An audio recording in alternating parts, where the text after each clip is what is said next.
So, last night I lived every man's nightmare as I had to defrost the freezer. Or as Lisa calls it, foreplay. You do know she listens to this fucking show, dude. I do. I feel that was very one-sided to a nightmare franchise, and this is a head-to-head. So let's give you a Halloween one. I'm excited for Halloween Ends to finally repair the damage done in Halloween Kills, because we'll finally have Michael deliver the lines that I love him for. Do I make you horny, baby? Do I? Do Oh I? my god, Got a Russ. little Fuck bit of off. gasoline. I'ma make it burn. I'ma make it burn. Let's go.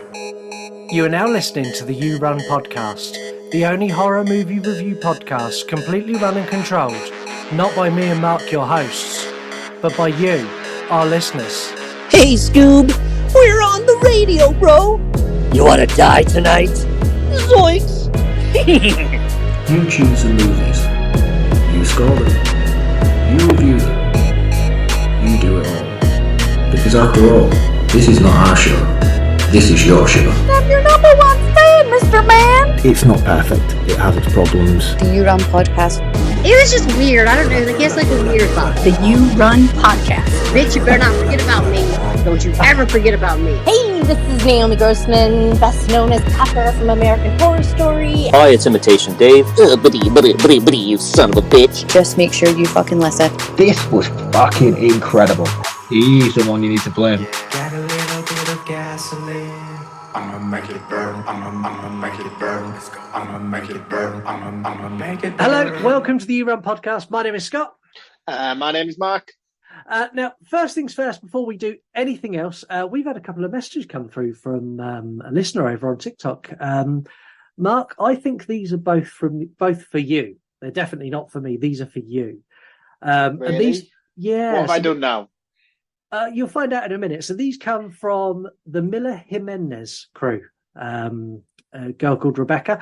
Yeah, 100% there for you. So let me just find them and I'll bring them up. Are you ready? You do realise the Halloween 4 episode's already out. Why are people still messaging me? This is kind of a callback to a previous episode we've done, and I'm not going to say which one. I'm just going to play you the messages. So here we go. I'm diving into a new podcast, and I see my favorite everything ever, Buffy the Vampire Slayer, and then it's them shredding it the whole time. Hey, do you know who I'm talking to yet? You Run podcast? Put some respect on Buffy! That became the series that defined my entire personality and life, okay? And many other people's. It is the best TV show of all time, and it was spawned from that movie, okay?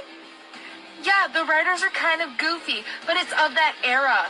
Early 90s shit was weird and fucking goofy, even when they were trying to be serious. They didn't know what the fuck they were doing, and let them do it. Alright? Alright? Love you, though. What was her name? Apologies. What's her name? It's Rebecca, and she Rebecca. is on TikTok, and she is the Miller Jimenez crew, which is the Miller. I can't remember how to spell it. I'll put a link in the bio to it, but it's Yes. the Miller Jimenez crew. Well, Rebecca, thank you ever so much for listening to the show. We really, really appreciate your feedback. But that being said, you have basically just listed everything wrong with that entire film and then expected me to apologize for it. See, Come I'm glad you went there because Rebecca's not done. No. So Rebecca sent another message shortly afterwards, which is this one. And you know what? I even rewatched it last night to really make sure that I'm solid in my feelings, that this is a good movie and it's a product of his era. And it is. It's supposed to be Clueless vibes. Dude, they're in LA, California. Are you understanding the 90s there? What everything was? How ridiculous and goofy everything was? Yeah, it's supposed to be like that. And also, 90s cheerleaders, coming from a former cheerleader herself, that's how cheerleading was actually done. It wasn't the competitive sport that we see nowadays. If you're talking about cheerleading for a basketball game, that's how they do it. They're not throwing people in the air. They're not tumbling. That's how it's done. I've done it. Yeah. I still love you guys, though. Okay. I love how she signs off so politely every single time. You are awesome, Rebecca. Thank you ever so much for contacting us. But again, it is a product of the 90s, but that doesn't necessarily mean it's good. The 90s was dog shit. I grew up in the 90s. I lived the 90s. It is awful. It's an awful period in time. I would like for some reason or another, I don't know why it's coming full circle again. People seem to be dressing in the same sort of fashion sense and everything that was. I would like to stamp my heels down now and say Mark does not speak for the entire You Run podcast. I fucking loved the 90s. I love the 90s. I love the 90s. And I know how atrocious the 90s is, but just because it's a product of its time doesn't make it good. 90s horror, for all it has its shining moments, the content and the volume of content is very minimal in the 90s in comparison to every other era that the horror genre has seen. And that is for a very good reason. Do you want me to bail you out of the hole you're digging in and we'll just move on with the show, or do you want to keep digging? I kind of feel like I want to keep digging, but I feel like it's in my best interest if we just move along. I think it's in your best interest, not mine, yours. if I dig you out of this hole now, we rock on. So that's and I don't want to give any more time to Buffy the Vampire Slayer either. So let's do this. Come on. Buffy rocks. Anyway, this is the last time you're going to hear from us this season. If this is your first time listening, we are a horror movie review show completely run and controlled by you. You pick the movies, you review the movies, you even score the movies. Normally, we tackle a single movie, and this is how it works. There's a movie, we review it, we score it, you review it, you score it. End of the show. Thanks very much. Come next week. You have joined a super special bonus episode. This is our franchise head-to-head. Now, not only is this a special bonus episode, but it completely embodies the idea of the You Run podcast, because this episode idea was the suggestion of a listener. So this was suggested to us by an account on Instagram called Mr. Tazzy. Now, Mr. Tazzy was joining us today, but Mr. Tazzy had some audio issues that were kind of hard to work with. He had some real issues getting on and getting with us.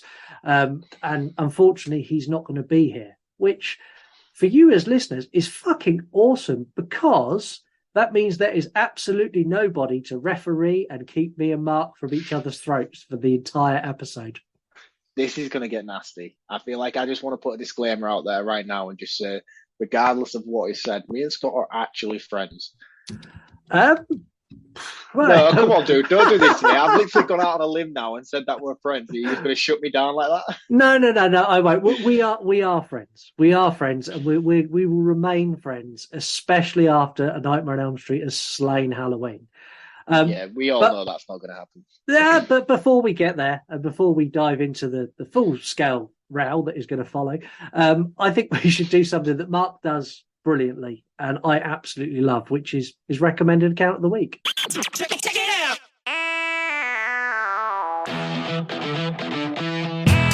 It's that time of the week. It's time for Mark to recommend an account. Don't know why I went to the Strictly music then. That's staying in.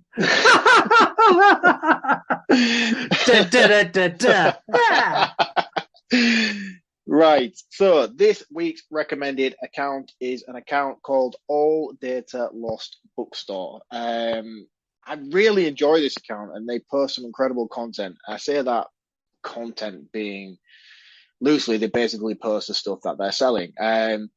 Brief backstory on how I came to find this account. I am in desperate search for a copy of the original Halloween novelization. I have scoured eBay, Etsy, here, there, and everywhere.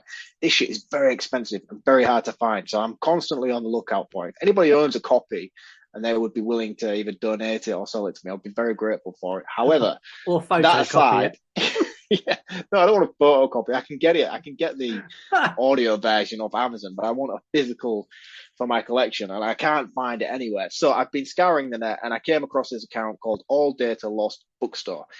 This account is basically, it's a store that specializes in novelizations of horror films. So you have book versions of all the greatest horror films that we've come to know and love, such as Predator, Halloween series. They sell quite a lot of them. Unfortunately, not the one that I'm currently looking for. You've got The Thing, you've got Fog, you've got Clive Barker's Hellbound Heart, but it's done.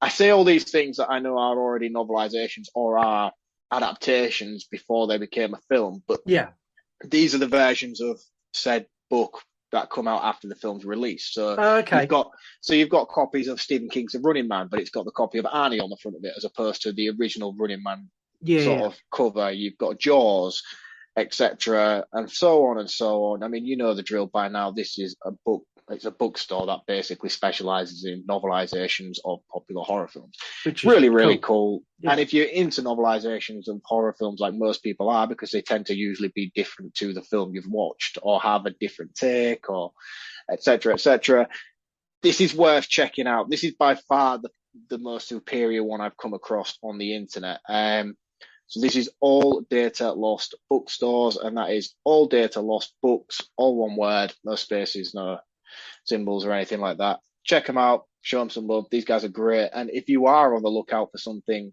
like I am, this is probably a very good place to start with that search, because 9 times out of 10 they will probably have that. I just know that the one particular book I'm trying to find is very, very rare to get hold of and very, very expensive. And also, while I'm on a plea at the moment, we recently did our Halloween 4 episode and I spoke about the novelization of that. I'm also on the lookout for that because I'm desperate to read about a 10-foot Michael Myers. So if anybody has a copy of that as well, that would also be greatly appreciated. I love the fact that you're starting a franchise head-to-head where you're saying that it's really hard to get hold of Halloween stuff because they didn't make enough, because there wasn't enough call for it. No, anyway. They did make enough. Everyone's just collecting it because it's a commodity. Anyway, moving on. So as I said, we were going to be joined by Mr. Tazzy today. He can't be here. Go and follow his account. It's Mr._Tazzy. Go and show him some love because he will be on the show at some point in the future. We polled numerous franchises. We put Hellraiser, Child's Play, Candyman, Friday the 13th, but we all know this was only going to go one way. Everyone who listens week in, week out knows that my favourite franchise is A Nightmare on Elm Street. They know that Mark's favourite franchise is Halloween, and you're all bad people. That's why those two won, because you wanted to see me and Mark go at it. 100%, yeah. I definitely didn't see these two coming head-to-head. I thought Friday the 13th would have been the superior one. Not necessarily in terms of popularity, but I thought this would have been the one where we would have had either A Nightmare on Elm Street and Friday the 13th or Halloween and Friday the 13th. Yeah. But our listeners are sadistic. They're sadistic. Yeah, they definitely are. Yeah, and let's be honest, you're going to get what you wanted. So we're going to pit them against each other. There's going to be lots of laughs. There is going to be a conclusion to this where we're going to find out that A Nightmare on Elm Street is better. We're going to be grading them in... I love the fact you let that go. I don't need to, mate. I can just sit here and just let it all slide because we all know deep down what the true outcome of this is going to be. Okay. You can dig your digs all the way through, but we will just leave it to the score chart. I'm glad you're going to let me, because I'm going to. We're going to be grading them in categories, and we're grading them out of 10. So, Mark, for this episode, your score of 5 is gone because my maths is not good. You need to play by the You Run podcast rules and score out of 10. The categories are as follows. You've got fear, story arc, killers, characters, and weapons. We're also going to be scoring 3 movies from the franchise that we're going to pick for each other. So Mark's going to pick 3 Nightmare on Elm Street movies for me to score, and I'm going to pick 3 Halloween movies, Resurrection, for Mark to score. We're going to total up all these scores, and at the end, we're going to come to a final conclusion of where we are and what you're going to get, and you're going to get a winner. So there's a lot to digest in the head-to-head, so here's a clip of what you're going to get. We need all of you. Evil dies tonight. I'm playing with power. There's nothing inside that man but pure evil. Sticks and stones may break my bones. I saw the boogeyman. I saw him outside. There was nobody outside. There was. What did he look like? What's with kids today, huh? No respect. You don't know? What do you mean, you don't know? Want to suck the face? No. No reason, No conscience, no understanding, and even the most rudimentary sense of life or death, of good or evil, right or wrong. Oh, you better speak up. Must be my death here. See anything you like? You've got the body. I've got the brain. Because I realized that what was living behind that boy's eyes was purely and simply evil. Fuck the prime time, bitch! Everyone in the family turns into a nutcase this time of year. Yeah, I mean, your grandmother is Laurie Strode. Supposed to call out the National Guard. How many people did he kill last year? Have you forgotten? This is it, gentlemen. Your big Frankenstein. You know, it's Halloween. I guess everyone's entitled to one good scare, huh? Stop! You had a knife in your stomach. You, Allison, should not have to keep running. I should warn you, princess. The first time tends to get a little messy. If the way I raised your mother means that she hates me, but that she's prepared for the horrors of this world, then I can live with that. I think he might speak with you. Death has come to your little town, Sheriff. You can either ignore it or you can help me to stop it. I'm your boyfriend now, Nancy. The boogeyman, all this hiding, all this preparation, it was for nothing. I mean, it took priority over your family. It cost you your family. We are going to start in what I think is an excellent place to start. We're going to start with weapons. There's not a huge amount to discuss here. So I'm going to let Mark take us through Markles. You and Michael Myers have become one. Michael Myers. I'm going to let you take us through his arsenal of weapons, his kitchen knife, and then I will take you through Freddy's. So, Mark, take it away. Remember, we're talking weapons, not kills. Yes, this is true. And you say as well, kitchen knife, obviously, he's synonymous with his kitchen knife, as Freddy is with his glove. So let's not start the digs too early, mate, because we all know where we're going with this. So, Michael Myers, obviously, synonymous with his kitchen knife. I'm not going to dive too much into why this is an important weapon and why this is... Mate, it's a kitchen knife. I've got 12 in my kitchen that are identical. And that is exactly my reason on why that one is so important and why it is the most intimidating weapon that he can use, because it's so readily available. You're making me get to my point before I even want to get to my point. Yeah, I dug my own hole there. Thanks. Yeah, I mean, yeah, Michael's arsenal is very limited. He has had some creative kills throughout the franchise and some creative weapon choices, but majority of them do solely lie with his standard kitchen / butcher's knife that he carries around majority of the time. There's been multiple ones throughout. So you have the telephone cable in part 1. You have, I mean, he more or less uses certain environments as opposed to weapons when it comes to things like that. I mean, he uses a pitchfork in 5, but he's either a very grabby man or a very knifey man. And that's about as far as Myers goes, really. Yeah, I'd agree with that. And now let's take Freddy. So Freddy's got a razor glove, which is the most inventive, unique weapon of any slasher killer. I think that's no one can argue that. It's an artificial Wolverine. What are you talking about?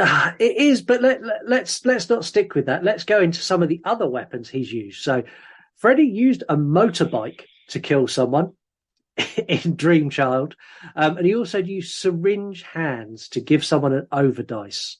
Overdose. Michael Myers and overdose to give someone an overdose in Dream Warriors. I think Freddy's choice of weapons is so varied because of the type of killer he is. There is nothing that's off limits to him. He turns himself into a TV and makes a TV a weapon. So I think Freddy's got this hands down, but we're both going to score it. And the way we're going to score it is we're going to score each other's weapons. And I'm going to keep a tally of the scores. So, Mark, you can go first. Out of 10, how would you score the weapons available to Freddy Krueger? I mean, I'm not coming in this to take this franchise down. I'm quite a big fan-ish, within reason, of the Nightmare franchise. So I'm going to be fair and I'm going to be just, and I'm going to give Nightmare an 8 out of 10 I think that's fair. And I want to add here that I'm not out to take down Halloween either. I like Halloween. I'm going to rip you to pieces as we go through. I'm going to take you down, but I'm not willing to take your franchise down at your expense. Purely because of Michael's lack of options. I mean, a telephone cable and a kitchen knife do not make a great arsenal of weapons. I'm going to score him a 7 out of 10. To be fair, that's a lot more generous than I expected. Yeah, as I say, I'm not out to kill it, and plus I know what categories we've got coming, so I'm fine. Let's move on, and we're going to move into characters. So both of these franchises have got casts and characters that would fit into any major blockbuster. There are so many across the Nightmare franchise and Halloween that if we'd done them all, we would just do a 3-hour podcast just on these characters. So we're going to narrow it down to 3. So I've chosen 3 and Mark has chosen 3, and we're going to score each other's. We're not going to score our own because if we score our own, I'm going to go 10, 10, 10. I win. Yeah, I'm going to do 10, 10, 10 as well. Exactly. So I'm going to start with mine. I'm going to kick it off with Nancy Thompson. She is the definitive scream. Man, what is going on today? The definitive scream queen, and pivotal to the success of one, Dream Warriors, and A New Nightmare. She's capable of being a lovable, kind of almost dopey character in the first one, right through to being an absolute badass. Her on-screen chemistry with Freddy borderlines a love story. And she's never disappointed. In every movie she's appeared, she's been absolutely outstanding. Very, very solid argument. And I have nothing to disagree with you on that one, I'm afraid. Well, that's good then. So how are you going to score Nancy Thompson as a character in a Nightmare on Elm Street franchise? So what have we seen Nancy in up until this point? She's been in 1, 3, and New Nightmare. Yes, which are 3 of the strongest in the franchise. Not arguing with you on that either. I'm going to score Nancy a 9 out of 10. I'm going to base that purely on her character and not necessarily the actress and her capabilities, because she's had a few wonky moments throughout the 3 films she's been in. But overall, as a character and a final girl, I think she's fantastic. I really, really like her character, and I like how well she's utilised throughout the franchise. So she's a 9 out of 10 for me. Okay, fantastic. Thank you very much. I'll take You're that. more than welcome. But yeah, we are scoring the characters, not the actors and actresses, because that would be a completely different scorecard. My next choice is Jesse Walsh. Now, I picked Jesse Walsh because he is a character who is massively underrated in the Nightmare franchise. He is proof that you do not need to keep the same story. You can go so far off-piste with a sequel and it still be good. The first male Scream Queen, I said it right that time, I can think of, and he delivers such an incredible character. So everything from fun and happy, where he's bouncing the drawing with his ass, and I'm doing the motion now, down to the darker elements where he's becoming Freddy, and everything is just, for that character, just works for me. He's such a good character. I love that character. Again, yeah, solid. My score for Jesse, I'd make this perfectly clear across the board. Nightmare 2 is by far one of the strongest, if not the strongest, depending on my mood, films in the franchise. And I think Jesse is the perfect character and actor to follow that film and to see it through to the end. And as much as it pains me to say it, Jesse Walsh is a 10 out of 10 for me. Wow. Yeah, I love it. I love him, and I love what he did in Nightmare 2. I love what they did with his character in Nightmare 2. I was so disappointed that he didn't get the return he deserved in Dream Warriors. He's a 10 out of 10 for me. Wow. I'm a little bit stunned. I was expecting a little bit of a pushback on Jesse. So nope. No, I'm on a roll. You are on a roll. Can I hit another 10? Can you pick some characters from like Nightmare 4 or 5? Or... No, I can't. Are you going to have Busta Rhymes in your list of characters? He might make an appearance. I doubt it, but he might. Finally, the man of the hour, who honestly didn't make my list, first of all. So when I first wrote my list, I picked Kincaid from Dream Warriors, because I fucking love that character. He's a budget Mr. T, and he fucking rocks. But it wouldn't be fair if I didn't pick Freddy Krueger. So Freddy delivers fear and comedy in perfect harmony through most of the franchise. He has some moments where he strays too far one way or the other, but his one-liners are impeccable. Welcome to prime time, bitch. There is not a better line from a slasher villain in any movie ever, as far as I'm concerned. He's not only incredible, but he is ingrained into popular culture. Everyone knows who Freddy Krueger is. If you showed them a razor glove or a fedora, the chances are they go, oh, it's Freddy. He's the perfect villain, as far as I'm concerned. How do you feel about Mr. Krueger? This one may surprise a lot of people because I'm not a massive fan of Freddy Krueger at all. If I was to selectively pick which of my Freddys would be my Freddy compendium, if you will, it would be Nightmare 1, 2, and New Nightmare. That is when Freddy is at his most terrifying. That is when Freddy is his most impactful. For me, anything excluding those three films is very, very wonky. I don't like the one-liners. I don't like the cheesiness. I don't like the slapstick MTV vibe that they took with his character.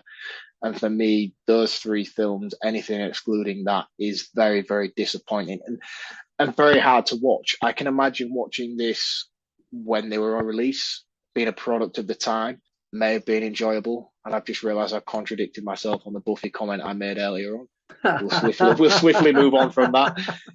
But having said that, I feel like coming out in the era they did when MTV was a thing and the quippy one-liners, and Freddy Krueger wasn't just a product of these films, he was a product of everything in that era. He was everywhere, regardless of Nightmare films. He had his own TV show, he was guesting on, he'd come out and he would do award shows dressed as Freddy Krueger. I mean, he was literally everywhere as this character. It became the Freddy Krueger show and not a Nightmare on Elm Street past part 2, in my opinion, until it was retconned in New Nightmare. So if I was to solely base it on 1, 2, and New Nightmare, it would probably be peaking at a 9. But based on everything else in between, I'm going to bring it down to a 6. Wow, you just I feel like I had to justify where he would have been at a 9 for that reason. But everything in between for me, it's not an enjoyable Freddy for me to watch. It's not what I want from a Nightmare franchise. I just feel like it undermines everything that came before it. Wow. Okay. Well, I'm a little bit hurt, but let's move on to yours, and maybe I'll feel better. No, because that shouldn't have ended it on such a sour note. You should have ended with Nancy, so you came away from it in a good mood. So obviously my first pick is going to be the ultimate final girl and longest serving member of the Halloween franchise, which is Miss Laurie Strode herself. She is the ultimate female heroine. She has battled her way through 7, 9, including the 2 Rob Zombie remake films in this franchise. She is the ultimate final girl, and that is something that's a hill I'm willing to die on, I'm afraid. I think she's done her time, and rightly so. There isn't really a lot else for me to say. Everybody knows the name Laurie Strode, regardless. You could say Nancy Thompson to a lot of people, but I feel like they wouldn't have the same connection with it if you said the name Laurie Strode. Yeah, and I get that. And Laurie Strode's had some incredible appearances in the franchise, and I want everyone to realise that me and Mark have watched each other's franchises in the build-up to this. So I've watched all of the 85,000 Halloween movies that they've made. Yeah, you've had a lot more research to do than I have this week. Fuck, man, your franchise is like... I was like, am I there yet? Oh, no, I'm only on movie 9. I've still got 11 more to go. Laurie Strode is strong throughout. Even in the Rob Zombie movie, she is a strong, hard character. She can't get anything less. She is a straight 10 out of 10. Laurie Strode is awesome. Jamie Lee Curtis's performance as Laurie Strode is unparalleled. Even in the new movie, she's outstanding. I love this character. I've got a real affection for this character. So, yes, she's a 10 out of 10 for me. Good. Thank you very much, sir. I appreciate the score. My second pick is going to be, obviously, Mr. Dr. Loomis himself, played by Mr. Donald Pleasance, the legendary British actor that is Mr. Donald Pleasance. This guy is the mast that sails this franchise, and I feel had he been I know we're not talking necessarily about the actors, but I feel like had he been recast into the transition that was 4, 5, and 6 and onwards, I don't think this franchise would be where it is today without him. His constant battle and hunter, if you will, of Michael Myers throughout the course of the 7 films he's in. I know 2 of those he was Malcolm McDowell in the Rob Zombie films, but the 5 films that was played by excuse me, I was completely lost where I was then. The 5 films that was played by Mr. Pleasance himself was something that this franchise didn't deserve. And I know that pains for me to say it, but they didn't deserve the level of acting and quality and pizzazz that he brought to these films. And I think a lot of this franchise's success is not owed to Curtis, and I think it's owed to Pleasance and his portrayal of Dr. Loomis. Yeah, and I'll give you that completely. Donald Pleasance as Dr. Loomis is outstanding, even in Halloween 4, and my views are well versed on that movie, probably more than any other Halloween movie. He's great. His little trip in the camper van, the little van with the old guys, amazing. And even when we get into 5 and he's proper, Michael Myers is evil, he's so evil, and that's all he says for the entire movie. He's great. Yes. The problem with Dr. Loomis, the character, is the Rob Zombie movies. They missed the mark so much on Loomis. They just so far off that not necessarily in the first one. It was more in the second one, the egotistical side of him that Rob Zombie took with that film. But we could talk about that for fucking hours on its own. But I agree with you. I do agree with you. I feel like as a character, he was solely. He's Pleasance's character, and I feel like what as much as it's a remake and you're doing a recast and and all the rest of it, I just feel like what Pleasance did felt like a disservice by redoing his character. I feel like it should have been completely rewritten in a different way for me. Yeah, and I think you're now, because you're a big Rob Zombie fanboy, yes. So you can blame Rob Zombie for this score not being a 10, because had those movies not existed, Loomis could have got a 10. He's going to get an 8. Yeah, that's all right. I respect that. I mean, don't get me wrong, he's a great character, and he does have his wonkiness along the way. I mean, as you say, in 5, he's extremely crazy Loomis. I love him in 5. He's a very mellow, enjoyable, pleasant teddy bear in 6. And then again, he takes a complete revamp in the remakes, and more so a complete left field in Rob Zombie's Part 2. Something that I detest what they did with that character. And I'm not madly in love with Malcolm McDowell's portrayal of him either, if I'm perfectly honest. No, I think he's a very overrated actor, if I'm honest as well. I like Malcolm McDowell, but the character was written wrong, and that's where it fell down for me. It wasn't anything Malcolm McDowell done. It was just the fact that it wasn't right. No, and he was great in Part 1, and he did a very good job in Part 1. Had they continued that forward, I maybe wouldn't. I feel like I'm blaming McDowell when I shouldn't be blaming McDowell for what happened in Part 2. It's Zombie's fault. Yeah. Blame your boy Rob Zombie. It's his fault. He very much hammed it up and went along with it, though, didn't he? Being a thespian himself, he should have known the disservice he was doing to that character and should have maybe said something. That's a woman who likes women, isn't it? Really? I thought we saved the dad jokes for the beginning. Yeah, well, I thought I'd throw one in there. Who's your final pick? I'm asking that as if I don't know. My final pick is Tina from Halloween 5. Fuck off. No, of course not. My final pick is Michael Myers himself. He's taken on very different acting performances from various different characters throughout. One thing that it doesn't hold well compared to Mr. Robert Englund himself, something I'm very aware of.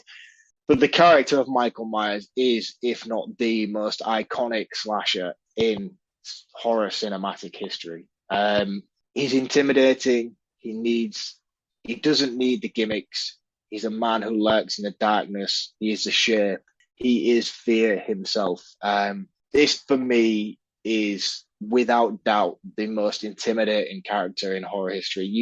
You don't need all this singing, dancing, bells and whistles. This is a man. This could be anybody. This could be your next door neighbor lurking. You know, it's one of those characters where it's so real. Yeah. That's the intimidating aspect about it. That's the scary side of Michael Myers. It's not a case of, oh, he's a ghost now, or who is this now, or he's a mutant who will never die, or he's a fictional zombie. This is a man. This is a man, and he lurks in the darkness. He's always watching. It's a stalker element to this character that, surprisingly enough, has kept being intimidating over the span of 14 films. 13 films. Sorry, Halloween 3 doesn't include him, unless you include the bar scene. That's where you see him on the TV. Yeah, I really hate the meta aspect about that. It drives me mad every time I watch it. But I think you would be hard pushed to argue he embodies the image of fear itself. This isn't something fictional. This is a very real possibility within this character. And that is why I think this franchise is as successful as it is. Yeah. Michael Myers is incredibly difficult to discuss because there are so many different versions of Myers, from shoulder pad Myers to the original Myers through to Halloween Kills, I'm going to fuck you all up Myers. But I like all the variations of Myers, minus Rob Zombie's Halloween 2, where he's missing his mask Myers. I don't like him then. I even like that, though, to be honest with you. I'm still a big fan of what that is the strongest part of that film. Yeah, okay. I'll let you believe that.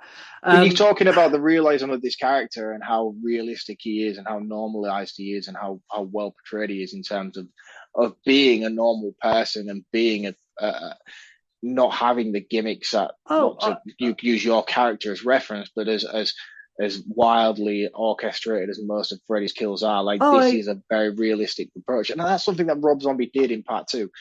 You need to stop me, man, because you know what I do when I go to Rob Zombie 2. You need to cut me off. I'm going to stop you now. But Myers is really realistic. They are now leaning into that zombie element that you would get in Friday the 13th. So Myers is now resurrected, but I'm not going into that. I'm going to score it on what I've seen up to now.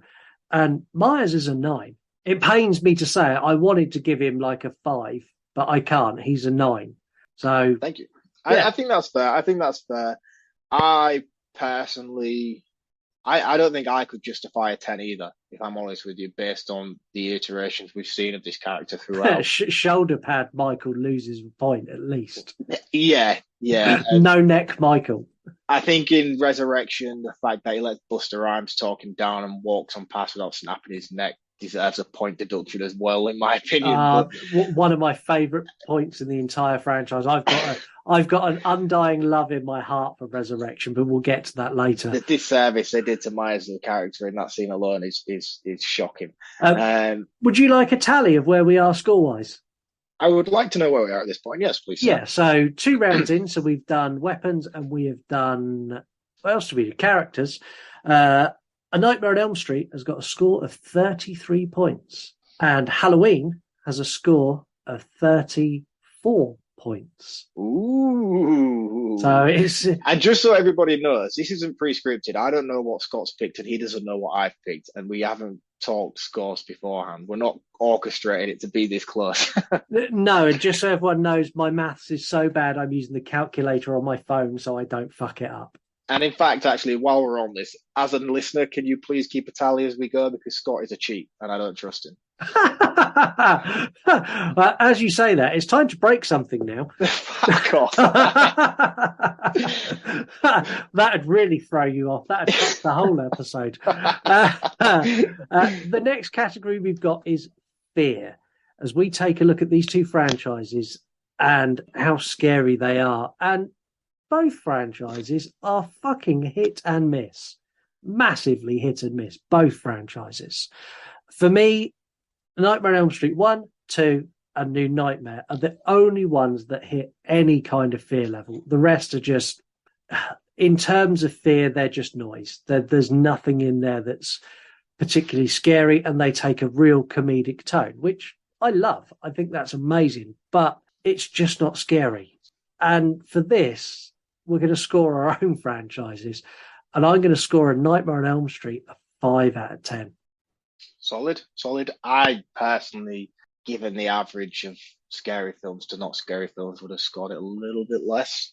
I think, I don't know, because I think 1, 2, and New Nightmare, maybe not so much New Nightmare. New Nightmare still has that lingering novelty aspect, especially within the closing act that is brought in through 4, 5, and 6. But there are some scary elements in the other movies as well. Yeah, they're just they're overshadowed by Freddy being comedic and one-liners. by Freddy being Freddy.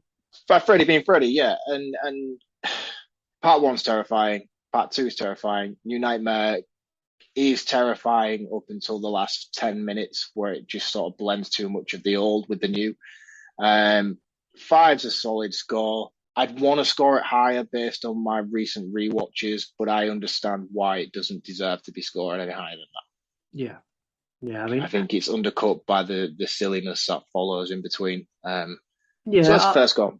yeah, I think it's fair. And as I said, I am going to be fair. I could just score everything 10, but that makes a dull episode. If I score everything 10 and Mark scores everything 10, guess what? At the end of this episode, we have a tie. So how would you score Halloween? Yes, so Halloween, again, along with the Nightmare franchise, this is not short of its ups and downs. No. Massive fan of this franchise. I grew up loving this franchise. I think it's a scary franchise. And as some of the points that I mentioned earlier about Myers being an everyday person and can be there, he could be stood looking at you through the window now as you're listening to this show, as opposed to a fabricated story about a dream monster. Not to undercut what you're saying, I'm just saying in terms of reality. That's fine. You keep those digs coming.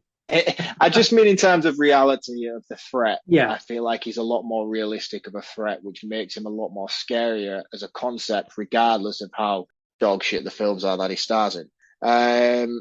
We obviously have a lot more films in the Halloween franchise than we do in the Nightmare franchise, so I'm just going to run through the ones that I consider to be the scary ones, or we're all horror fans. Nothing really scares us these days, but the ones that I would consider selecting to be in a scary category and the not scary category. So my scary category would go 1, 2, H2O, Rob Zombies 1 and 2, and Halloween 18 and Kills. I think 3, 4, 5, 6, and Resurrections do not belong in a scary category. Again, with some of the Freddy moments, they have their moments within those said films, but overall as a collective film, I don't think I'd be concerned about showing any of the non-scary films to somebody who was 10, 11, 12, 13 years old who felt mature enough to watch a horror film. Yeah, I'd agree with that. But I wouldn't consider showing the 1, 2, H2O, Rob Zombies 1 and 2, especially Rob Zombies 1 and 2. Or Kills, or 18. And again, I'm going to say this now. I think Rob Zombies 1, 2, 18 and Kills falls more within the violent, uncomfortable aspect than the actual fear itself. Very gratuitous. Just brutality. Especially Kills. Brutal is just, And Rob Zombies 2 is just brutal to watch. Yeah. But with Rob Zombies 2, the nurse is just, it's hard to watch even as a full-grown adult. It is, but they tone it down in Rob Zombies 2 because you get Sherry Zombie in a white horse every 10 minutes. Exactly, which undercuts everything that comes with it. Yeah. I think for me, I'm going to score this. I want to score it on the film, but I feel like I'm scoring it based on the fear of the character. Can you just explain to me how you came to your conclusion, dude? Because Freddy as a concept is a very terrifying concept. Myers as a concept is an equally terrifying concept. How did you rate your score on the film? I scored it based on looking at all of the films, which films they were scary in, which films they weren't scary in, and taking kind of an average of which films I think that they were a scary movie and which ones they were more like scary movie. Right. Okay. Well, I'm going to base I've just checked my tally on which ones I think are scary and not scary, and I'm sort of looking at a ratio of about 6-4. So I'm going to score Halloween a 6. 6. Okay. Yeah. Again, I think that's fair. Buckle up because we're about to enter the multiverse. Mark, next up is story arcs. I'm going to now sit down. I'm going to get really, really comfy.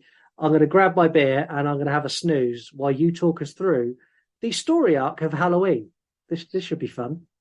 You're talking about it like I don't know what I'm doing, mate. I mean, I live and breathe this franchise. This is going to take me what most normal people would take 45 minutes. I'm probably hoping to wrap this up in about 5. A bit like my sexual performance, to be fair. Excellent. Right. What are you going to do about your Freddy franchise? Are you just going to... You don't really need to do anything with your Freddy franchise, do you? It's a very consistent story. Yeah, I'll come after you. I'll let you do the multiverse of madness first, and then I'll wrap mine up in about 8 seconds. Right, okay, I feel where you go with this. Right, okay, so I'm going to start with the OG. I'm going to name each timeline so you can follow as much as you need to. So we're going to start with the OG timeline. So this starts in Halloween 1978, John Carpenter's, which is immediately followed by Halloween 2, which takes place on the same night. We then have the same timeline, which is then Halloween 4, 5, and 6. End chapter. So that is a 5-base movie. I know I missed 3. 3 is its own anthology film, which has been completely secluded of everything else. We then have separate timeline, which is timeline 2. We're going to call this a Laurie Strode timeline. So we have Halloween 1, 2, Halloween H2O, and Halloween Resurrections. Yeah. I'm still following? Yeah, I'm still with you. Right, okay. And then we have the remake, which is a complete separate remake altogether. This is Rob Zombie's 1 and 2, which was a remake of the original OG timeline. And then we have the newer Old Man Myers timeline, which is Halloween 1, 1978. And then we have Halloween 2018, followed by Halloween Kills, which is then going to be concluded with Halloween Ends. Now, that's only 5 timelines. Based over the space of 14 films. I think that's pretty easy to follow. However, if like me, you choose to condense this, I tend to go Halloween 1, 2, 3, 4, 5, 6, and then I roll straight into Halloween H2O and Halloween Resurrection and consider this a 9-act story, and that the death of Laurie Strode in Halloween 4 was said that she died off screen in the car accident. Yeah. I choose this to be She didn't die. She didn't die, and that this was just a cover for her to escape and start a new life based on her having a young child and a drug-fueled lifestyle, and she's just gone off to start a new life. And there's nothing like creating trouble when you write your own story arc to make your movies work. Fuck, but I feel like that works well, and but before we had Google and all the rest of it, this was how I saw this timeline. That's how I grew up watching these films. I didn't know that you could retcon a timeline and just exclude everything that had come before it. As far as I was aware, Halloween H2O was Halloween 7. There was no gap. There was no gap as far. So I made the logical conclusion that what had happened in Halloween 4 was actually faked to death, and then that's why we strolled on to Halloween H2O. So that's the way I choose to see this timeline. So that would make it all the timelines barring the remake and Halloween 3, and then the new timeline, which is retconned everything, and now I'm an adult and understand what retcon means. Yeah. Okay, so A Nightmare on Elm Street, we have 1, 2, 3, 4. Dream Child, Freddy's Dead. We then have a standalone movie, which is New Nightmare. And we don't, though. No, we don't. I'm going to have to interrupt you. We don't have a New Nightmare. No, I watched this yesterday. I know. This is the same film. Wes Craven has said it is a standalone and not attached to the originals. Nah, I'm not buying it. it. There's lots of nods into it, but it is, according to Wes Craven, this is not me, this is Wes Craven, don't argue with Wes. He said that is a standalone. And then we get the 2010 remake. All of these are solid-ish, minus the remake, maybe. I'm going to let you score the story arc of A Nightmare on Elm Street, and then I'm going to score the story arcs multiple of Halloween. So you go first. Story arc of A Nightmare on Elm Street. Okay, I'm going to take a moment to rant because I'm going to say now that I feel like New Nightmare is part 7. It's referenced multiple times that the Freddy films exist within this universe, and that it all started as Freddy being a djinn that inhabited. If this is considered separate, this is going to completely undermine my enjoyment of New Nightmare. That's going to annoy the shit out of me because I want this to be a continuation. Because when we roll into Freddy versus Jason, we get the demonized djinn version of Freddy Krueger at the start of that film, which looks fucking awesome. I never understood it. I never understood why he looked the way he did in that film up until watching New Nightmare. I was like, oh, that's awesome. My mind's blown. Of course, it's all one big story. This is fantastic. And like you, I watched it in one story, like you did with Halloween. it wasn't until, I'll be honest, it wasn't until the research for this episode where I sat there and went, fuck off, Wes. No way, man. That is bullshit. I'm going to exclude that. And for me, this is a very, very solid, excluding the remake, which is obviously which is a remake. It is what it says on the tin. This is a consistent story in my eyes. I feel like they all follow through, even into Freddy versus Jason. It makes perfect sense to me how he doesn't make perfect sense to me how he comes back at all. We have some stories we need to talk about that on a separate note. But as a story from start to finish, I think this is by far one of the most consistent horror franchises out there, with possibly the exception of Child's Play. Yeah. I'm going to score this a 9. I would have scored this a 10 had we not had this conversation that New Nightmare wasn't included in this. But I'm going to score this a 9. It's solid. It's very, very consistent. And I've only just watched these. So I started my Nightmare journey probably about 6 months ago with 1, 2. And I took a break, and then I had to speedily run through in preparation for this episode. I had such a blast getting through them all. But I've always seen these as one solid story in my eyes. And for that reason, it's a 9. Yeah. Okay. Thank you very much. I'll take that. Well, pleased with that. Halloween, I've watched these all over the last 6 months. I knew this episode was coming, and I kind of just worked my way through it. And I watched them in the order they were released. I found the timelines really annoying. Like in my head, it's 1, 2, 3. They are a timeline on their own. 1, 2, 3, 4, and 3 is just a separate story that happens within Halloween. It's just kind of is there. When it starts jumping about, and we start getting into H2O and Resurrection, and then we get the new timeline. I love. In fact, all of the timelines as an individual thing, I love. All of the individual story arcs are really good. When you put it all together, if you knew nothing about Halloween, and you come to this and you went and bought a box set of all the Halloween movies, and you sat down and went, "Oh, I'm going to watch through this," and you went 1, 2, 3, 4, 5, 6, you'd go, "What the fuck? What's going on?" And you'd get to a point where you were like, how does that connect to that? And you'd need to go and use Google to explain to you what's going on. And that's kind of where I'm going to base my story. The story arcs individually are great. All together, it's just a bit jumbled. And that's purely because so many people have had their hand in it, and so many people have gone in different directions. It's still not a bad score, but I'm only going to give it a 7. That's a lot better than I expected it to be honest with you. I take on board. I agree with a lot of things that you're saying. I mean, like I say, I based my own conclusions on where I thought this story should go, what I thought this story should be growing up, watching them in order. I said the only other franchise that I know is guilty of this as well is the Leatherface franchise. This does a very similar thing, and I detest it in that franchise because I'm an outsider to that franchise. So I can understand why, if somebody who is not a diehard fan would be infuriated by the inconsistencies within the story. Yeah, and for me, I understand the different arcs, and I get it. But if you were a new viewer to this, you'd be like, "What the fuck?" When it gets to H2O, you'd be like, "But she died like there." What? It would just be so confusing. Let's move on. Let's move on to the bit that I've been itching to get to.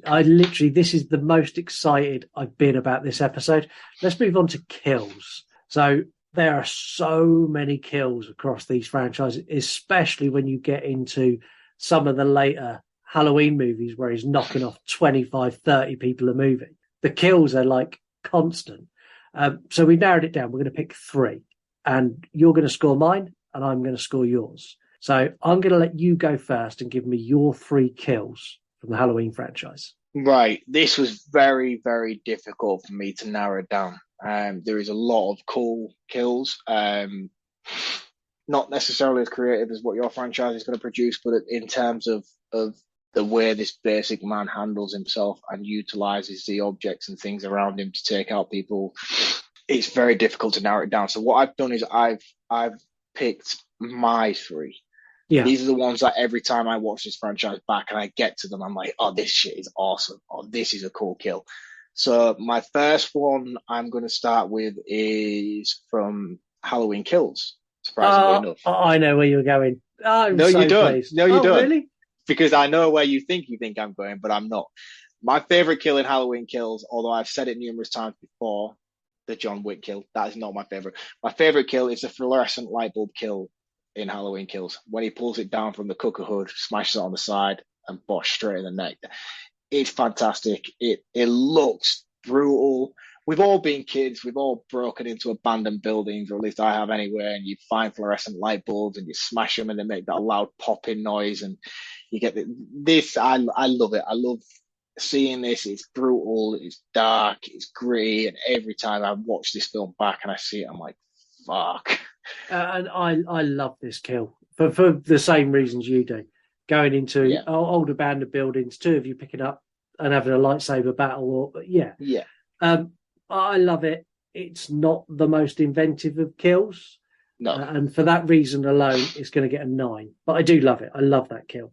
And my second kill, I'm cheating a little bit here because I'm not going to go based on kill. I'm just going to go based on the onslaught that is the one-shot camera work from Halloween 18. Yeah. That whole where it's the one-shot camera work where he goes, he gets a hammer from the shed, kills a woman, he picks up the kitchen knife, he walks through the house, he goes to house to house to house, he kills a woman through the neck at the window or the blind. I think it's difficult to pick, but that whole 2-3 minute segment is so beautifully filmed and brutal as fuck as well to watch. So, do you know what? That's one of my favourites from the entire franchise, and for that, and mine too, yeah.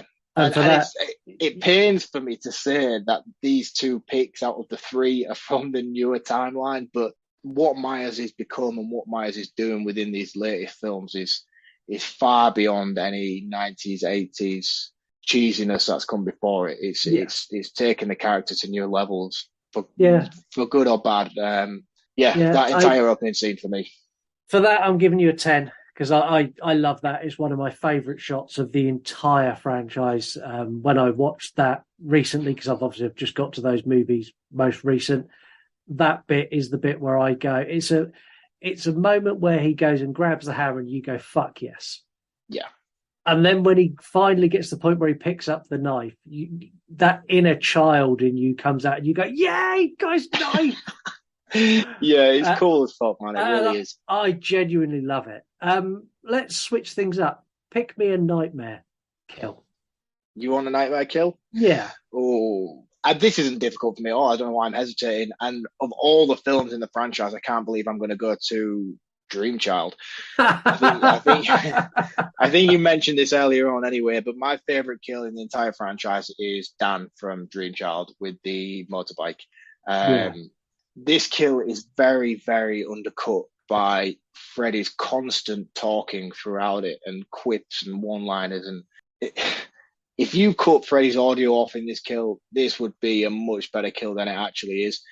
But it's so creative. The practical effects works in it are outstanding, and then you get Dan turning into this almost like zombie Mad Max style Furiosa thing driving down the road. It's so cool. And I don't know if you've seen the, I don't want to say the wrong thing here. I'm going to just sort of vaguely say Asian. Tensuso Iron Man film, the black and white. It reminded me so much of that with the wires and the sort of whole thing that's going on there. It's so cool. It's a favorite. It's my favorite in the entire franchise. It's incredible, and I'm annoyed that it's in number 5. So you can score that one. How do you score that kill? I score that 10 out of 10. I love it. I love to watch that. It was so cool when I saw that. Okay, well, that's good. There's some solid scores there from you and from me. My turn. So I'm going to go with Glenn Lance from A Nightmare on Elm Street being dragged through the bed and then the flood of blood that followed it. Visually, it's stunning. It's the on-screen death of Johnny Depp in his debut movie. It made him a star. All that blood made him a star. Also, they electrified the set when they done that because they had live sockets and shit when they turned the room upside down. Yeah, I read that. Which makes it equally as cool. How would you score that kill? You know me. You know I'm a lover of practical effects. You know how much I appreciate when effort goes into something rather than just being digitally added at a later date. So I think based on the set design that went into it and having the rotating room as opposed to not the rotating room, the way that the blood sort of came down as opposed to going like the the mechanical aspect that go into creating that film. I got confused with the other death then, apologies. The way that the blood comes down and the way they had to film all that upside down, it's very, very creative, something that the first Nightmare film is renowned for in terms of its death sequences. That's a 9. It could be better because there is a moment where he's pulled into the duvet and it looks a bit, but it's a solid 9 based on the times that it was done and the creativity that went into it for said time period. Okay, yeah, it's a good score. The second one I'm going to pick is Jennifer Claudefield from Dream Warriors. This actually won Skellington fan, her best poll of slasher kills, and I had to include it for that reason alone. Welcome to prime time, bitch. The start of Freddy's demise, unfortunately. No, this is the pinnacle of Freddy kills. I love it. It is. But the thing is, the coolness of this kill and the coolness of the catchphrase that go with it is obviously where this franchise fell apart, because people saw that and thought that was fucking awesome. So they just bashed that over your head for about four films. I wish I'd picked something else. I'm neutral. I can exclude everything else and base it on this kill alone. But I just feel like how awesome this kill was and how awesome the catchphrase was that came with it was then something that tainted the franchise throughout, because I feel like they saw this and realized how well received it was. And then all of a sudden everyone was like, oh, well, we need this. We need more of this. And they didn't get it right ever since. Yeah, I'd kind of agree with that. How would you score it? Bear in mind, you're just scoring that kill, nothing else. Just no, kill. of course, yeah. Based on that kill alone, I don't think it's as great as people say it is. As iconic as it is, I don't necessarily. Did I not say it right? Welcome to prime time, bitch. I'd seen this a lot. Obviously, as people know, I've only recently just started watching the Nightmare franchise. I'd seen this a lot everywhere, so I was expecting something bigger than what it actually was. So by the time I'd first watched it, I was a bit underwhelmed by it, I think. So it's an 8, I think. Okay, I'll take that. And I'm now going to pick a kill that I love from Halloween. And I genuinely love this. This is Michael at his absolute best, and it's Cameron Elam. This is the kill on the stairs in Halloween Kills. What makes this kill so good is not the brutality when he's bashing his head through the spokes of the banisters, he's dragging him along. It's just the pure sadisticness. And the only time Michael Myers in the entire franchise, his character has got a laugh out of me, where he looks straight at the granddaughter and you can almost see him go, and then he turns and snaps Cameron's neck. She's like, leave him alone. And Michael goes, what this guy here? Crunch. And honestly, when I watched it in the cinema, I just went, oh, well done, Michael. That was brilliant. And I love that kill so much. It's the best kill in the franchise by a country mile for me. It's a 10 out of 10 for that. Wow. It is. It's very cool. It's very, very cool. I didn't expect it, if I'm honest with you, and I think that makes it more stronger than it was, because he's quite a pivotal character with Cameron, and I thought he would go on to survive at least until the third film in the trilogy. I thought he would be beat up and done in and would have the time break in between, and he would then come back and be revitalized by the time we got to end. So I when it happened, it's teased as if he's going to walk on by and leave him be. Yeah. And then he doesn't. And then he doesn't. And then he just snaps into this brutality and he's like, oh yeah, I'm coming for you, but before I do, watch this. Yeah. It's rough. It's rough, but it's just so well done. It's that Michael says nothing. And throughout most of the franchise, I get nothing from him. And he's designed like that. And that's the whole point, is he's emotionless. And that's the only 1 second where you get something from him, where he kind of, you see through those black dead eyes, he goes, fuck you. And it's so good. So good. Before we give you a tally up of the scores, let's find out what you think of these franchises in this week's 3-word review.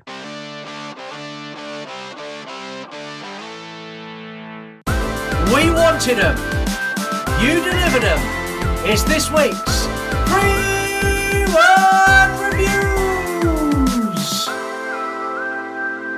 from the listeners. So let's start this off with some Halloween 3-word reviews. And I'm going to kick this off with an audio 3-word review. First ever audio 3-word review we've ever had. We've never had someone ring in a 3-word review before. So this came from a new listener to the show who started listening today. And this is Halloween Harley, who's on Instagram. And this is the 3-word review that we got. Okay, I can review the Halloween franchise in 3 words only. And this being a direct... Greatest franchise ever. I'm not going to argue with that. And if you can hear, that was me talking in the background as she was listening to our podcast, why she was giving a 3-word review, which is incredibly meta for this show. So you just listen to our podcast on our podcast, why someone gives a 3-word review for our podcast. Already, I'm confused. Yeah, exactly. Right, more Halloween ones. We've got Jim's Retro Emporium. Overrated, unoriginal, tiresome. Oh, Jim, come on. Come on. And this guy messages me in my personal DMs like he's my friend. Jim is a huge Nightmare fan, and he's 100% out to slay Mark. But that chuckled me so much it had to go in. We've got Christian Barrett 16. Absolute fucking masterpiece. And he's a horror fan. We've got Not Worth Knowing at All, the original slasher, and they're a mean page. And then we've got the co-host of True Crime, Heather Silman, Wednesday Wine and Horror. Does evil die? Evil never dies, Heather. Evil never dies. Don't we know it? A Nightmare on Elm Street now. We've got Tracing Owls, and I wanted to balance this out, so I gave myself one of the bad ones as well. Ready? Before I interrupt, I'm really sorry. I'm just going to have to interrupt you. We talk about how I worked my way through the Nightmare franchise. I watched Nightmare the other day, and when they pull Heather Langenkamp into the studio production company and they're interviewing her to say, look, we're going to do this new film. And she's like, I thought Freddy was dead. And the producer turns to her and he says, evil never dies. Honestly, mate, I nearly rolled around on my floor laughing my ass off. Did you catch that on your latest rewatch? Yeah, I did. It's good. So my bad 3-word review comes from Tracing Owls, who's a podcaster on Instagram. Paedophile child murderer. Is he though? Is he a paedophile child murderer? Because he's never really said until the remake, is it? It's heavily insinuated in some of the movies, but never outright said. And that was a choice by Wes that he never wanted to outright say it. I got that and I kind of went, a bit harsh, but it can go in. We've got Zeeblebrox, which is Zaphod from Spaceman and the Doll podcast, 80s style icon. And we've got Matt Thorpe 619, Nightmares for Days, and he's a model maker and painter and incredibly talented. And then finally, we've got Pretty Killer Podcast, Best One-Liners. And they're a new podcast, and their podcast is awesome. If you go to episode 2, I appear on that podcast because it's fucking awesome. I disagree that all of Freddy's one-liners are legendary. So some of them are bad. And I've got better one-liners than Freddy. I can say things like, it's time to break a spirit. Don't do it, man. No, which blatantly in my notes when Mr. Tazzy was going to be here. However, now he's not. I'm just going to roll with it. So, no, I'm kidding. I'm not going to do I thought you were going to go with it, man. I thought you were going to do it to me again. If anyone could have seen Mark's face then, Mark had the look of, I will find you and I will kill you. I thought you were going to say, since he's not here, it's your turn to take the shot. I would quit. No, honestly, that's the most pleasure I've had from this show since you've been on as co-host. That was amazing. Your face was just a, no, he's not. No, not again.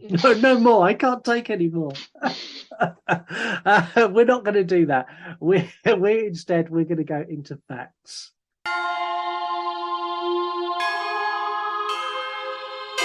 It's time to find out what you know about this movie and what we know. It's facts.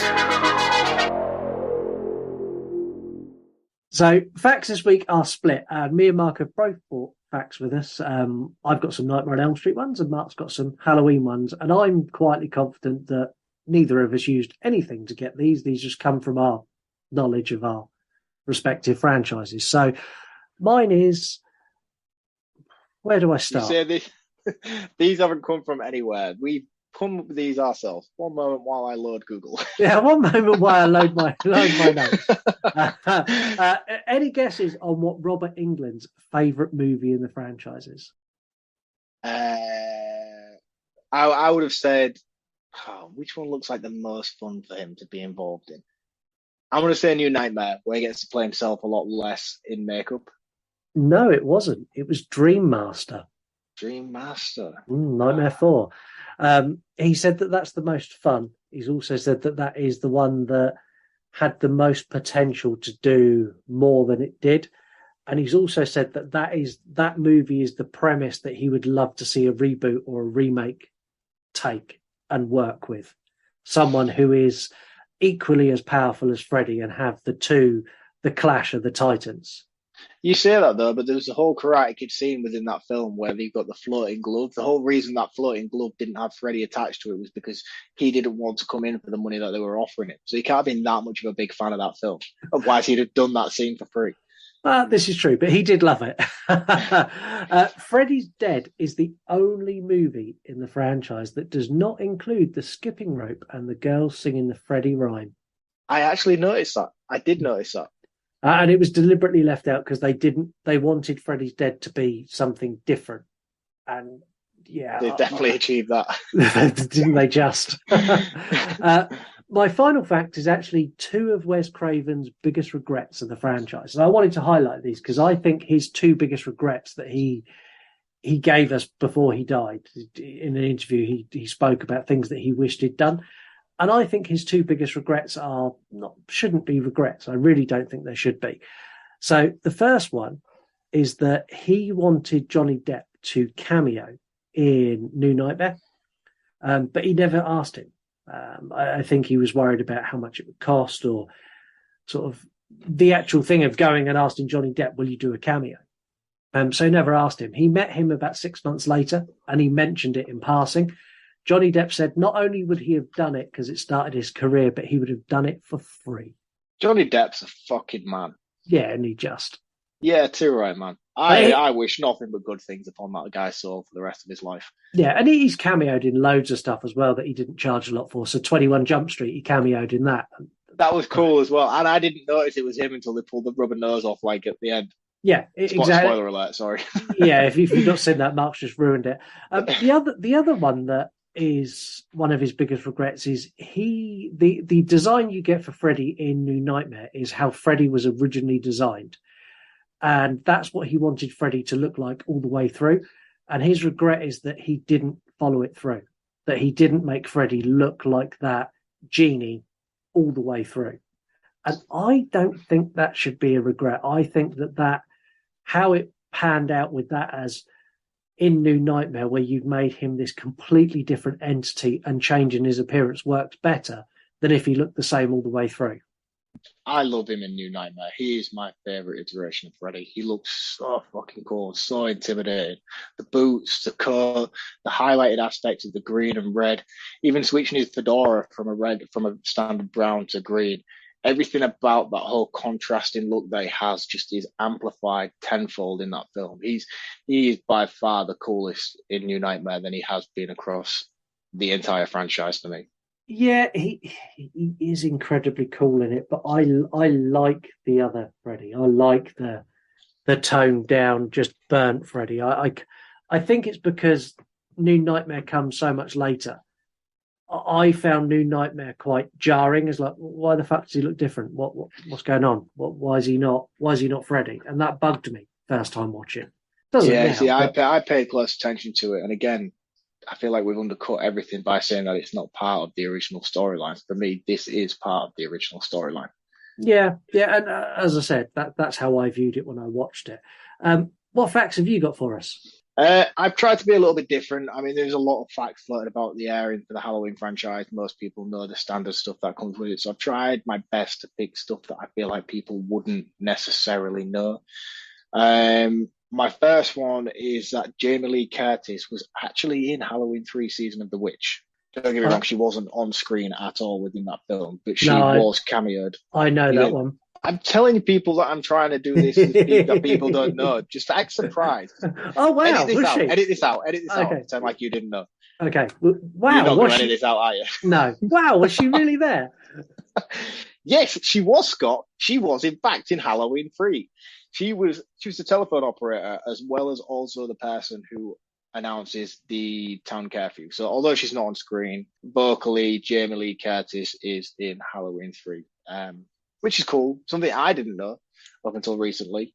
My second one is about Danielle Harris's involvement in Halloween 6. It was quite widely known that they didn't provide her with the salary that she required to be in that film. And the reason for that is because she was only 17 years old. And being 17 and working on a film production, you have rules and laws that you have to abide by and certain time frames that they're allowed to record in, and then they have to shut down production and stuff due to her age.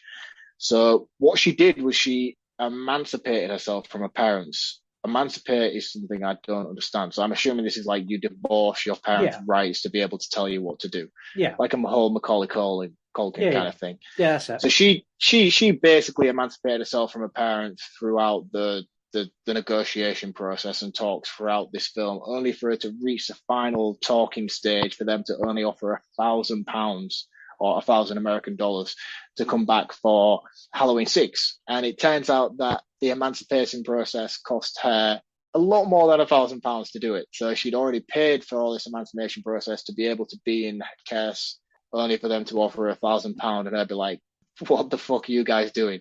Wow. And that is the reason why she never returned to that film. Wow. So not only did they not give her the money she needed, they didn't produce a script that was worthy of her doing either. I feel like she would have had a much bigger role in that film, given that Danielle Harris had been cast. Yeah.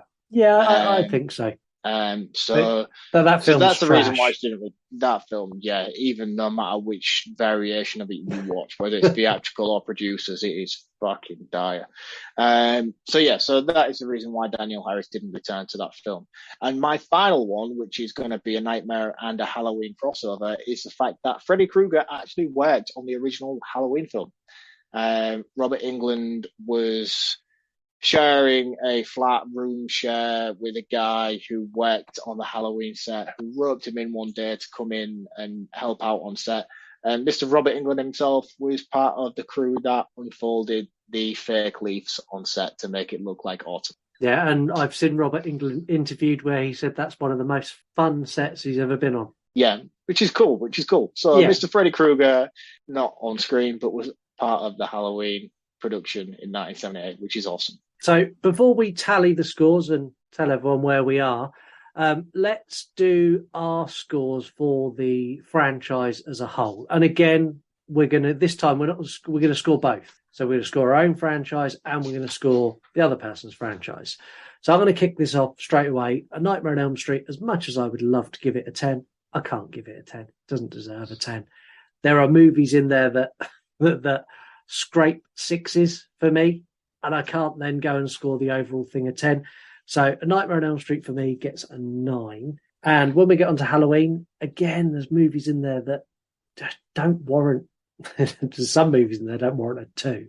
But in fact, one of the movies I scored a 2. I don't like it as much as I like A Nightmare on Elm Street, and for that reason only, it gets an 8 out of 10. Very generous. So, how would you score the 2? So starting off with my bread and butter, I'm going to roll with Halloween first. It's going to be a very difficult one for me to overall score because people know that I love this. This is my go-to. If ever I'm just sat there, I'm like, I need to watch a film and I don't want to scroll anything, I will pick a random number within this franchise and enjoy watching it regardless. That does include Halloween 5 and Resurrections. I can still sit there and tolerate them and have a good time watching them based on the characters and involvements in them alone. If I was being personal, I would score this a 10. I love it. It's a diehard for me, but from a critical standpoint, it's got more downs than ups along the way, I think. And as a whole, I'm going to score it an 8. That's what you scored. You scored your own an 8. I'm scoring my own an 8. I don't want to lose any credibility, and I feel like going anything higher than that. It is not because there isn't films in there that do warrant a 10. There is multiple films within this franchise, if not more than not. But there is more duds to take into consideration to warrant a genuine average that I feel like I would be lying to give it a 9. If you scored Halloween an 8, I dread to think what Nightmare's going to get. No, Halloween's an 8, and that's based on the bumps along the way, such as Resurrection, 5 and 6. Still love that film. You're a liar. No, 5, 6, and 3. Even though I've grown to love 3 over time as its own individual entity. Yeah, I'm gonna stick with an 8, and that's me trying to be fair. Nightmare on Elm Street. again, 1, 2, even 3. Even though I think it's the start of its downfall, and I don't feel the love for that film that a lot of people do. I get it, but I feel like a lot of it is based on nostalgia. I feel like that is where this starts to see the ripple effect that will go on to affect the rest of the franchise. So for me, 1, 2, and New Nightmare is the pinnacle of this series. I even like the remake. I'm going to say this now. I actually really like the remake. And if we're going to throw Freddy versus Jason in the mix as well, I walked away from that a lot more pleasantly surprised than I did by some of the later installments. But I think Alice as a character crucifies this franchise. I hate her. I hate her more than I hate anything. She not only is a terrible actress, but she poisoned what could have been something far superior than any other horror franchise available. And in concept alone, the Nightmare on Elm Street franchise is the best. And I say that being a Halloween fan. The Nightmare on Elm Street is the best franchise there is. It's just been so poorly executed from part 2 onwards, I think. And I think it was so heavily influenced by things such as MTV and the idolization of Freddy Krueger rather than him being. They took it in a direction they shouldn't have done. And if they'd have stuck more closely to the tone of 1 and 2, we wouldn't even be having this head-to-head right now, because it would have been a hands-down win for Nightmare on Elm Street all day long. I want to score it on the same bread and butter as a Halloween, as an 8, but I think I would be lying to myself to do that. I'm going to score it. I'm going to score it a 6.5. No, we don't have half points. You scored it a 6. I scored it a 6. Wow. Okay. So the scores at the moment are Halloween has got 92 points. A Nightmare on Elm Street has got 89 points. That's pretty close, man. It's really close. And we've got 2 things left to go. We've got the listeners' input to this, and I'll get onto that in a minute. So the listeners are going to have the final say. This is the You Run podcast. Doesn't matter a fuck what me and Mark think. It matters what you think. So what's the fucking point in all this? It just makes a show. It's pointless if I just go, listeners, which one's better, and they tell us. End of show. End of episode. But before we do that, we're going to do something else. So I'm going to pick 3 Halloween movies for Mark to score. And Mark's going to pick 3 Nightmare on Elm Street movies for me to score. So, Mark, your first movie, and these are going to be rapid fire. So we're going to fire through these. Halloween 3. 6. Halloween 6. 2. Halloween Resurrection. 1. I see what you've done there. Clever that. I will drag your score down. What 3 are you going with for me? Okay. So we are going to kick this off with Dream Child. 3. It's a lot harder when there's less movies to pick from. There is, yeah. I've got to be very calculated with what I do here, because yours is a lot more solid than mine. Freddy's Dead. It's a 7. Ooh, really? Yeah, I like Freddy's Dead. The ending of Freddy's Dead I love. I know you hate it, but I absolutely love the ending of that. I like Freddy's Dead as well. I just didn't expect you to. It's my favourite franchise. Of course I like it. Oh, God. I've got nowhere else to go but Dream Master, I suppose. That's the only dud within the rest of them, isn't it? And that, unfortunately for you, is an 8 as well. Motherfucker. No way is that an 8. Who are you kidding? I love that. I really like the franchise. What can I say? We've got less movies for there to be less duds. I have literally picked the 3 worst of that franchise as well. You've got 4, 5, and 6. Yeah. Whereas and you're scoring them an 8 as on average. Yeah. Whereas, I'm not being funny, you had some real duds in there. I was trying to be fair as well. I feel like you've lied to the listeners. No, I haven't. They're genuine scores. If we get those as individual episodes, those will be the scores I give, because I'll go back. I'm going to hold you to that. I'll go back and listen just to make sure. So the scores now are, before we get into the listeners, Halloween is on 101 points, and A Nightmare on Elm Street has stormed into the lead on 107. Oh, what a coincidence. As I said that, it doesn't matter what you and me think. It's all about the listeners. So we're going to do sound off, where the listeners get to say what they think, and then we're going to add in the additional points they've earned from polls, and where I flat out asked people, I've gone, which do you prefer? And I've then, everyone who said Halloween, I've awarded points, and everyone who said Nightmare on Elm Street, I've awarded points. But we're going to start with sound off, first of all. Murder victims show evidence of having been partially devoured by their murderers. Let's hear your thoughts as you sound off. So, sound off this week, I went to everywhere. I went to Instagram, Twitter, TikTok, the whole world. TikTok come through like never before. As soon as I said A Nightmare on Elm Street and Halloween, they just appeared from everywhere. Absolutely everywhere. So the first audio message we've got, this comes from Mr. Robbins, the librarian.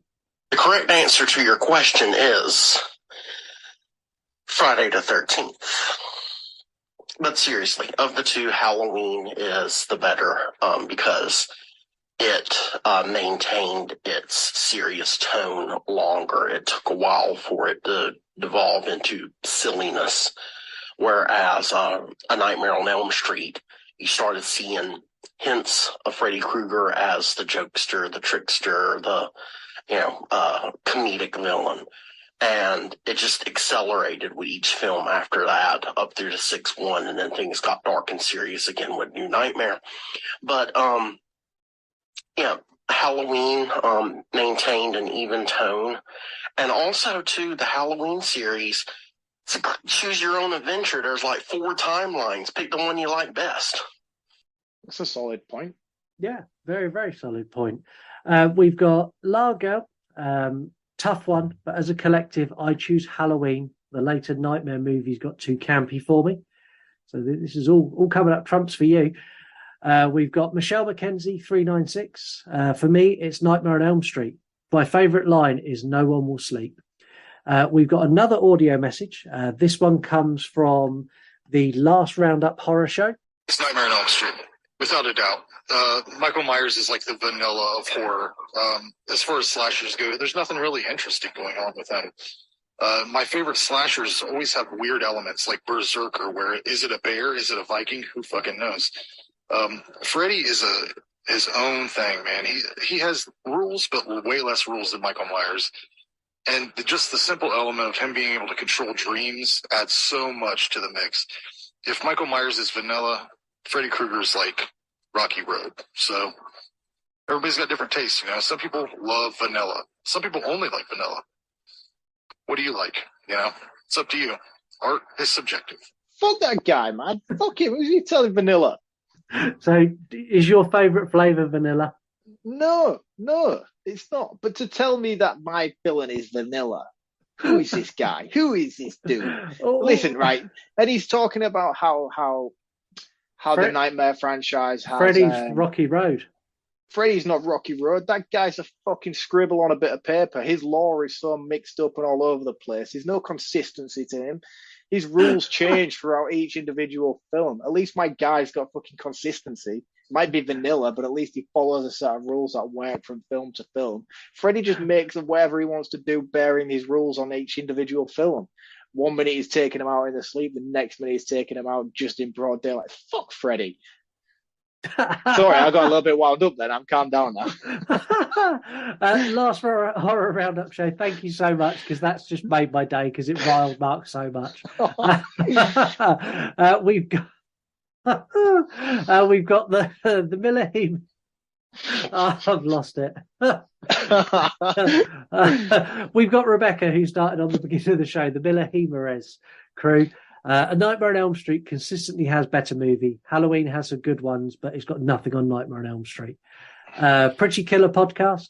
To be honest, my personal choice for is Halloween. For me, it's better because Michael Myers' ominous presence in 1 and 2. Lumberjay the Hair Gay. The first kill from A Nightmare on Elm Street is iconic. I feel both are equal, to be honest.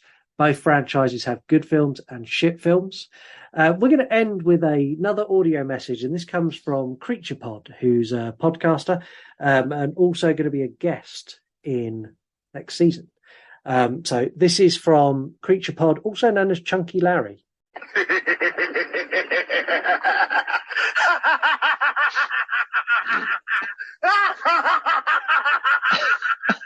No, but seriously, go listen to You Run Podcast. Scott is one of my favorite people, and he's a Nightmare fan, because that's what it's all about. You want me in on that fight? Oh, daddy! So I think that's a firm vote there for A Nightmare on Elm Street. Oh, I don't know. I know Chunky Larry from TikTok. He's a Halloween fan. He is, but he prefers Nightmare on Elm Street because as he said, that's where it's at. I think he just likes you more than he likes the conflict. I'm a likable guy. What can I say? No, you're not. You have your problems, man. I do. They are long and illustrious, the list of problems that I have. So taking everything into account, there are extra points that I'm going to award. So I put out basic questions, and like that thing there, I started that video with, which is better, A Nightmare on Elm Street or Halloween? And for everyone who's commented, I've awarded points. So I'm going to award Halloween an extra 140 points for the people. That sounds promising. For the people who said, yes, I love it. Yes, I prefer it to A Nightmare on Elm Street. There was also a poll that I run on Twitter, which Halloween got 48% of the votes as being the better of the two franchises. So I'm going to award it another 48 points, which brings its total score to, bear with me, please, while I tally this up. There's people now going, this guy's thick as fuck. It's that much. That brings the final score for Halloween to 289 points. At the moment, A Nightmare on Elm Street sits on 107. Drum roll, please. A Nightmare on Elm Street got awarded an extra 90 points for the people who said they preferred it. So we'll add that onto there. Makes it 197. And then it got a further 52 points. What, on a technicality? No, for the no, it got that for the majority of the poll on Twitter. That the Twitter loved The Nightmare on Elm Street more, which gives A Nightmare on Elm Street 249 points, which means the winner of our first ever franchise head-to-head by a margin of 40 points exactly is Halloween. Dun, dun, dun. Fuck you, man.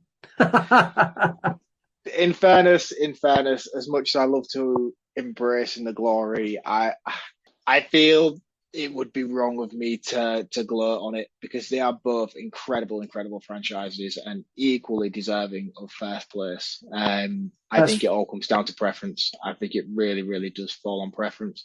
There is no way of being able to say one between the other is better. Had we have had this conversation with something like Candyman and then Halloween or Nightmare on Elm Street and Child's Play franchise, you would have a clear-cut winner. Yeah. But I think you're always going to struggle, not just between these two, but between the big three, which is Friday the 13th, Nightmare on Elm Street, and Halloween. Those are the three that you could debate for days, weeks, months, and years on which one would reign superior. Yeah. And I'm pretty as much sure as I enjoy the glory, I do enjoy the glory, but I think it's going to be very difficult to pinpoint an overall winner. Yeah, and I think if we were to do this episode again next month and put exactly the same polls out and exactly the same videos that we've done on our social media, we could get a different result. Yeah. This is it. It all depends on who it reaches. And I have to say, you've been very gentlemanly, because had I won this, I would still be jumping up and down going, I fucking beat you. No, and like I said, the whole reason behind my own gloating is just due to my enjoyment I've had in preparation for this episode. As I say, I've been slowly working my way through this franchise, and as far as before this episode was announced, I think I'd only just hit Dream Warriors, and I've had to tackle another 4 or 5 films on the build-up in preparation, and I've really enjoyed working my way through them. I mean, don't get me wrong, some of them have been a slog, but overall, I think it's a very enjoyable and very consistent franchise. Yeah, and to be fair, Halloween's had a decent win, and Halloween is a good franchise. It's got some howlers in there, but on the whole, as a franchise, it's solid. What else can I say? They're both great franchises. Next week, I'm not here. Well, technically, I'm not here now. So if you're listening to this the day it's released, I am currently sat on a beach with a beer. Unlucky. So yeah, I'm not here next week, so I don't really care what happens. No, I'm kidding. Mark, what's happening next week? Because I have no idea. Yeah, me and you both, my friend. Next week, I will be here. I don't know what I'm doing or where I'm going, but you will be able to find out either on my socials or Scott's socials. We have picked the film. We are doing Sleepaway Camp. Which is actually a listener request. It is a listener request. Yes. Pretty Killer Podcast requested. It is. It's the first of our requested episodes / chosen episodes for the start of season 6. I will be here without Scott, and I will be joined by a guest. Who that will be will remain unnamed until the build up to the episode, but it's going to be fun. It's going to be fun. I will do my best to try and fulfill the content and quality of the show throughout, so bear with, but it will be fun regardless. Oh mate, I done thespian and lesbian jokes today. I think you've got this. I think we're going to have a couple of highbrow episodes in your absence, so it's going to be a lot of fun. So join in next week where we will still be here, just without the immaturity of Scott. It's going to be great. Yeah. I will be back at some point. I have got a couple of weeks off now, so I'm currently away while this is out. I'm not here for the next episode, and I'm not here for the episode after. And I want to say a huge thank you to Mark for everything he's done this season and for allowing us to continue into season 6 without taking a break, which normally we'd take a couple of weeks break now, which is, I'll be honest, is when I disappear on holiday and I don't do anything. I don't know, man. I mean, we haven't got there yet. This might be a complete shit show when you return. Well, whatever happens. You just do it. We'll release it and see what's the worst that can happen. We lose all our listeners and we don't have a show anymore. No pressure. It's going to be fun. Yeah, find out and see if I fuck it or not. No, you won't. You'll be fine. Thank you, everyone, for listening. Thank you so much for all your support this season. In season 6, obviously, Mark's doing the first 2 episodes. When I get back, there are going to be some big changes to the show. We're going to have a new game. We're going to change the format around a little bit. We've got some new music. We've got new guests. There's a lot that's going on. There's new ways you can get involved in the show, like sending me an email. I've got a new email address just for all of you to badger me. Things are changing. It's going to be really, really good. I can't wait to be back. I'm going to say I'm enjoying my holiday now. I'm enjoying my holiday right now. I'll be back soon. Mark will be back next week. And thank you very much for listening. Cheers, guys, and I will see you next week. You want to die tonight?